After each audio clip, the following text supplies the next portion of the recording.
Good morning, friends. Happy Monday. Here's your Monday Minute. Today I invited Shayne back here with us. He's one of our counselors here at Mayfield.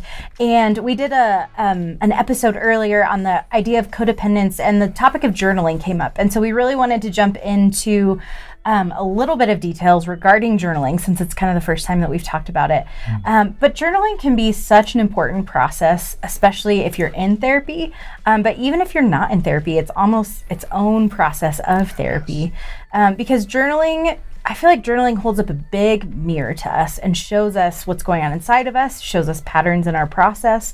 And I think one of the biggest things that we need to grow and become more wholehearted and integrated with ourselves is awareness. We have to understand what's going on inside of us. We have to understand what's going on in our head, our thoughts, the ways that we think about ourselves, and all of that you can actually access and process through journaling. So I want to kick it over to Shayne really fast. He has a really, really interesting process of journaling that I think could be really, really helpful for you guys. Well, thank you for that.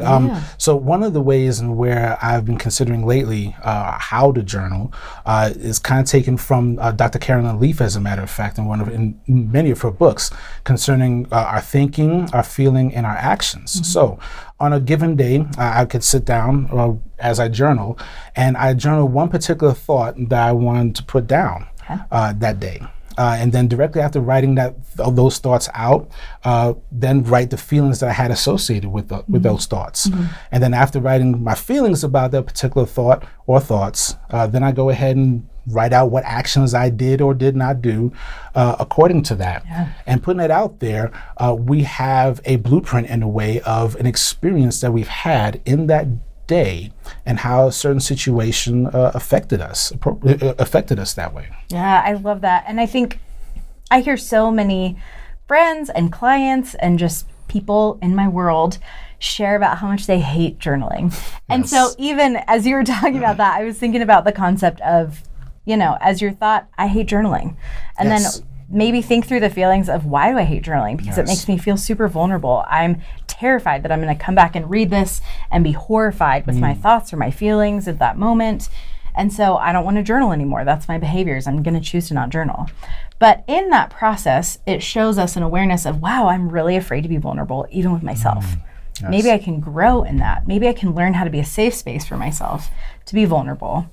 And then I can learn how to be vulnerable with other people too. So even in that concept, if you hate journaling, that's okay. It's still totally worth a try. Absolutely. A few other types of journaling, you can do something, it's called free association, but I like to just consider it kind of a flow of your thoughts. Like, just write out what you're thinking, what you're feeling, how you're behaving, but just write it as it comes to you. And I feel like in my own personal experiences, I've discovered so much that I didn't even realize was inside of me, because I wasn't filtering myself. I wasn't stopping myself. I wasn't trying to word it perfectly or beautifully. I just let it flow. And it was really cool to discover, oh, wow, that's really inside of me. Another thing you can do, and this kind of ties in with Shayne's a little bit, is either like a question or a prompt. And so if you aren't quite sure how to flow through your thoughts, you can start with a question or a prompt. I really like what Shayne shared about just diving into a thought that you have, because it's a really simple and easy place to start. So, friends, your challenge this week is to see if you can journal even one time. Yes, at least once. Absolutely. It's awesome if we can even start to create a pattern of journaling, and it can be a couple sentences, it can be 5 pages. It really doesn't matter. There's no expectations, there's no shoulds when it comes to journaling. Absolutely, just start. So, see what you can do with that. Notice what feelings come up inside of you, and then even recognize what behaviors you're choosing because of those feelings. Right. So, friends, get yourselves to Friday, enjoy the weekend, and we'll see you back here on Monday.